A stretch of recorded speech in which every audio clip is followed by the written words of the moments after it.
Good afternoon. We have Shailesh Bagwe, a political analyst, a person who is an accountant by profession, and a person whose vision is spread across the political spectrum. Although he is known as a Labour Party supporter, sympathizer, organizer of various activities for the party, we have invited him today to our office to speak about the current opinion polls and what they are indicating the post-election scenario in New Zealand. As we all know, the general election is on 14th of October, and some indications are emerging as to what is likely to be the situation on 14th of October when counting is completed. Mr. Shailesh Bagwe. Thank you so much, Mr. Venkat, and welcome to this Indian Newslink podcast that I have been invited. It's a great pleasure once again to speak on a platform of this nature, but also as you have been in the industry and you have asked me to talk about it, it's really my pleasure.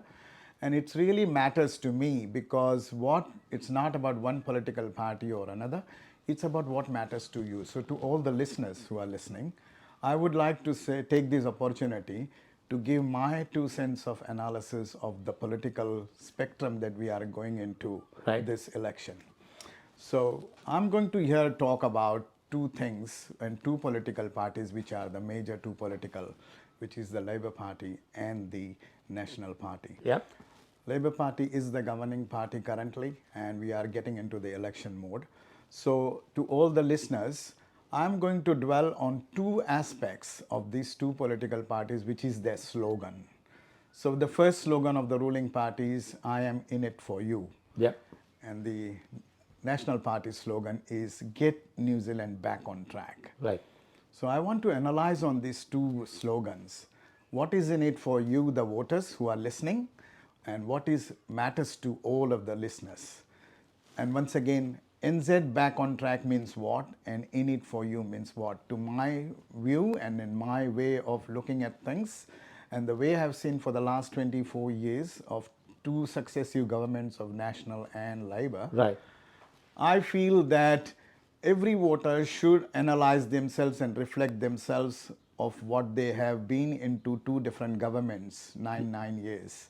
Yeah. Of John Key, Bill English, and then Jacinda. But a majority of people might not have had the experience of the two governments, that is National from 2008 till 2017. Labour was, the fifth Labour government was from 1999 to 2008. And then the sixth Labour government was from 2017 until now. Until now, yes. And I think the last 6 years, which the National keeps saying that we want to get back on track, is basically they are saying it because they feel that the expenses of Labour government that they did was too high, too much. Now this is where the listeners have to understand whether those justifiable expenses or the spending of the current government was justifiable.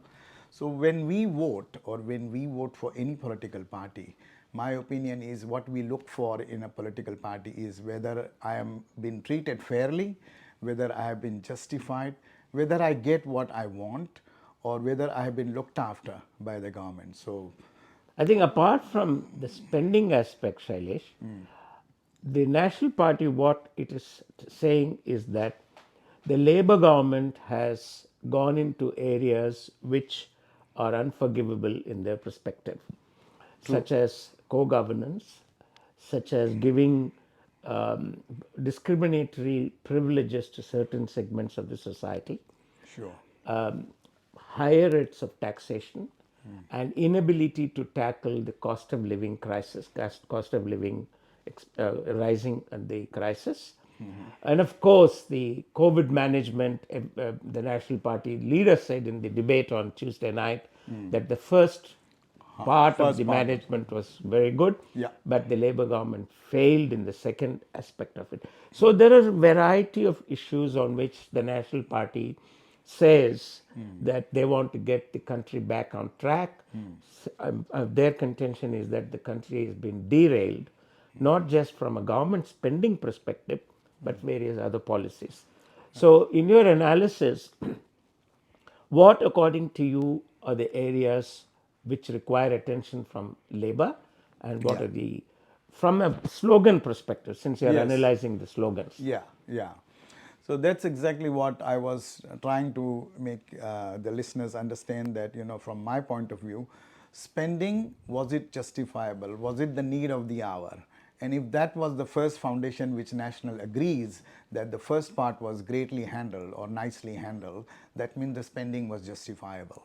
The second part, if that was not handled properly, or they think that the spending was too much, or there was a slow progress or slow growth, then we need to analyze that, and everybody has to analyze that what was the period of lockdown, what was the period of COVID that continued, and do you expect miracles just after COVID goes, Right. that you want everything to be on your plate?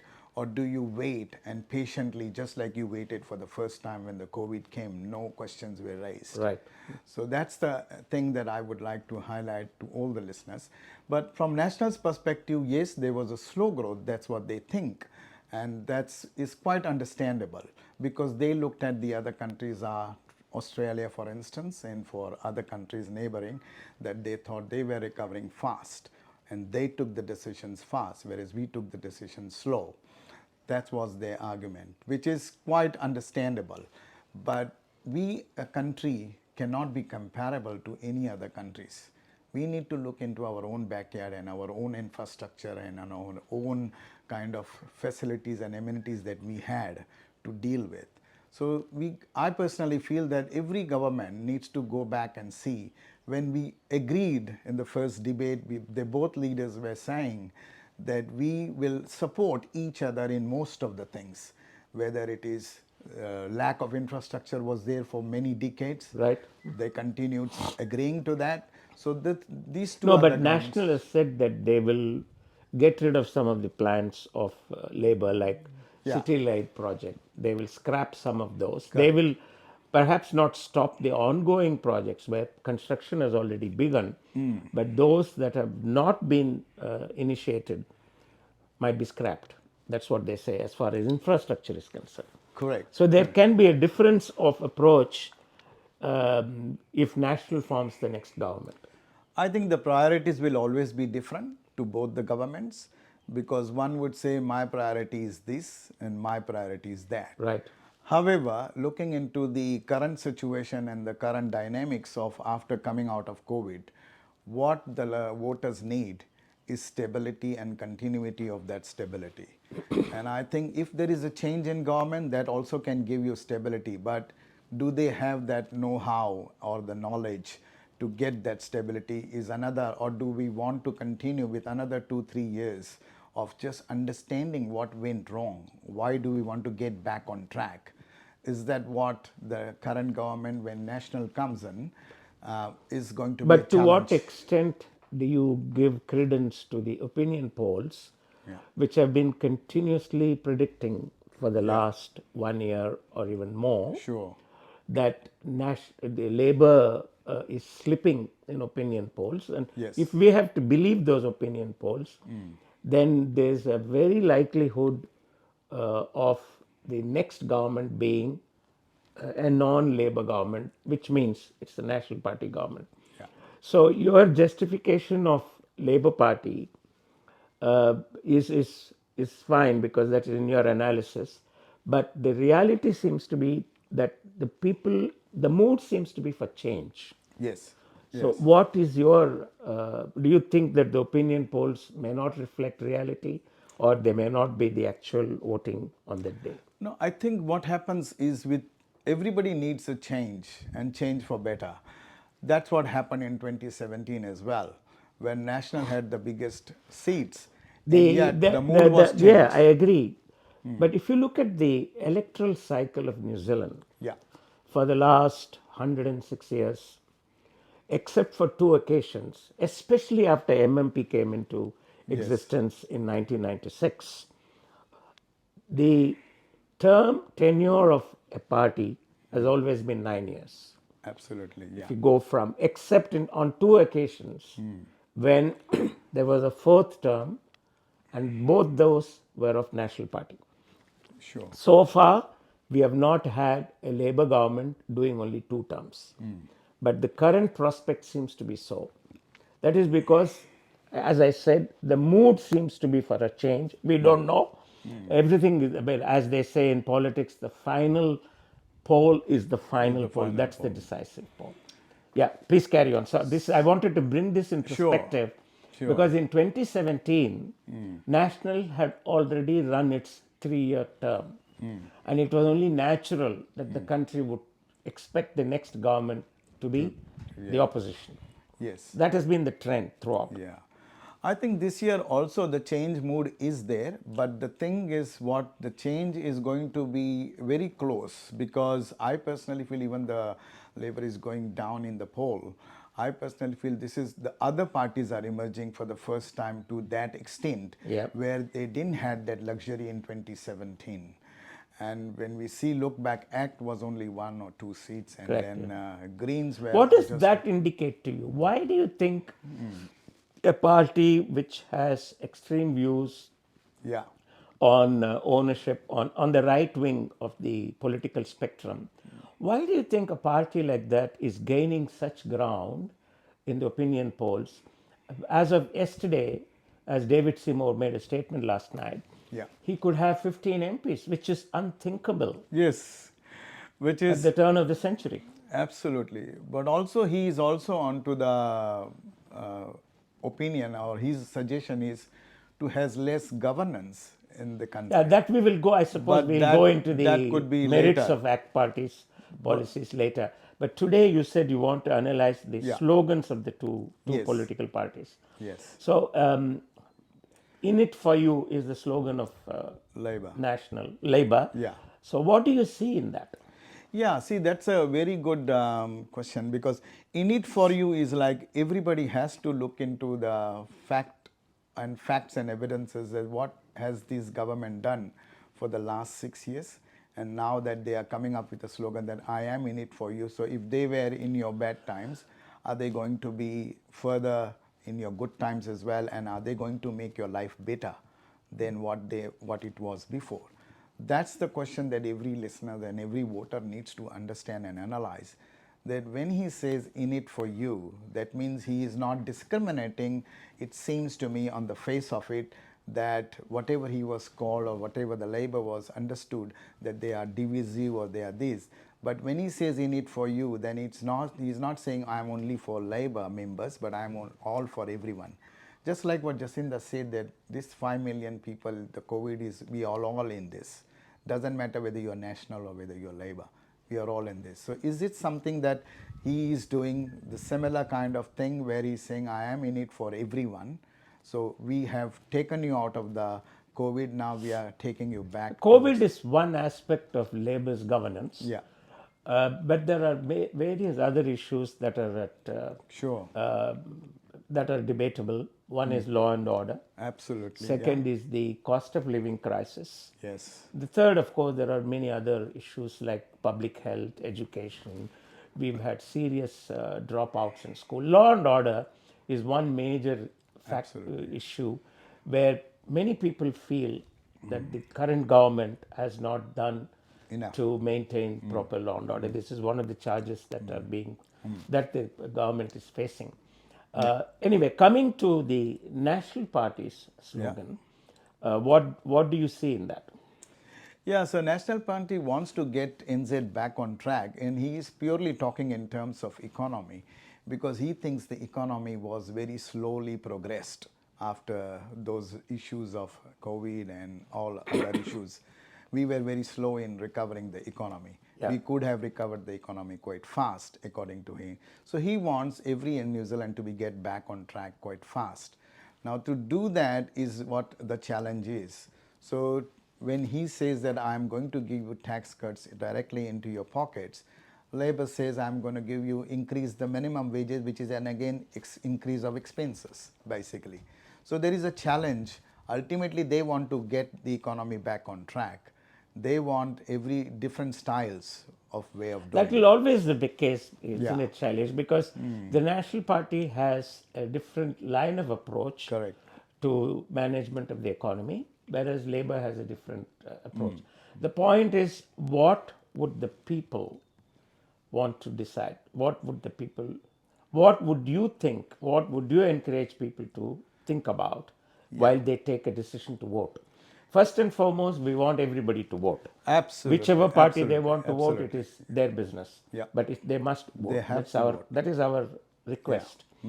How they vote, which party they vote, they Correct. will have to analyze the policies, and people like you perhaps can provide a bird's eye view of the policies concerned so that they can understand what they are. Yes, yes. To proceed with this, tell us what is the major difference between the slogans of Labour Party and National Party? What is one major difference that you find? Well, I personally feel that the policies that they both have come up with, like 9-point and 8-point programs, Yeah. that the policies that they have all there, and it's there out there for everyone to actually analyze those on their own. And see, when Chris Hipkins or when Labour says, I am in it for you, and when he goes with those 9 points that he's going to do, and then when National says, I'm going to bring back, and there's 8 points to do that, basically, they have to understand and analyze themselves that is it really what they want is what they have been offered, or do they think that what other parties are offering, whether it is small parties or minor parties or the parties that have emerged, are they going to give something for them? This election is definitely going to be everyone is aspiring for something or the other from each party. But what matters to them most is what government they want to lead and what prime minister they want to have to lead the country. So from my analysis point of view, I think all voters needs to understand the policies that they have announced, and the policies whether they are really going to affect or impact on them, and then they have to see whether if it impacts them, then is it going to impact their family, is it going to impact the country, basically. That's what I would say, that the analysis from my point of view is go back into the policies and differences of policies. So, are you saying in that case that as a Labour Party supporter, you feel that the Labour Party has better policies and therefore they should be returned to govern? Is that what you're saying? No, I'm saying that make a choice of realistic views. So when Labour says that realistically I want the dental care free, Yeah. but I want to put it after 25 or 2026. Now, is it... And that is not for all. And the that is dental not care for is all, not for up everybody. to less than 30 each. But then, is that a realistic view that they are coming up? Or do you want something that National is proposing a tax cuts, but based on income revenue that is foreign buyers, again interfering into a policy that was created by Labour to stop the foreign buyers, and now they want to bring back. Is it something you want to go back to that political party where they are undoing what the previous government is doing? So that means he is setting a precedent for another future government that whatever previous governments do. That's normally the case in a democracy, isn't it? No, but Every party comes in on its promise, what Absolutely, it promises. absolutely. But I think we should keep this for the next Yeah. time when we do an analysis. Yes. So finally, Yeah, between the two slogans, yeah. as a voter, what would be more appealing? Getting the New Zealand economy back on track. It means that something is not working at the moment. Yeah. And in it for you is something else. So, which one do you think is more appealing to a voter? To me, they both go hand in hand, because when I say I'm in it for you, that means I'm also bringing back my country into what I want, basically. So for me, both slogans really are complementing each other rather than contradicting. So maybe you're proposing a grand coalition. Well, I personally feel if that's the case, I mean, if they both want the country to go, see, ultimately the political parties are there to govern. Well, that's a very interesting concept which has been tried, in my experience, only in Germany. We'll talk about that, Shailesh, because that requires a proper analysis of what kind of a marriage of Yes. policies that the two parties can have before even they can think about it. But at the moment, it's an unthinkable solution. But anything is possible in today's world. Absolutely. So with that, thank you very much for being with us this afternoon, Shailesh. You can give a final concluding statement before we close. Yes, thank you so much once again. And to all the listeners, I can only say that yes, please vote this year, even though this is your only opportunity to exercise the vote, because you will make a difference to your own self rather than anyone. Don't think that by voting you are making a difference to any political party, but you are making a difference to yourself. And I think that's with that line, I really appreciate and thanks very much for Indian Newslink and Venkat for me to invite here to talk about this. And my final concluding message would be that please look into the policies, because policies are the one who make and break the country. And I think that everybody should be looking into that very deeply and very interestingly. And don't get bogged down by political parties' slogans or anything, but look at every single thing. If there is a possibility that two political parties with two different ideas, but looking at the betterment and benefit of the government and the country that can go internationally, then so be it, basically. Thank you. Thank you so much once again. Thank you.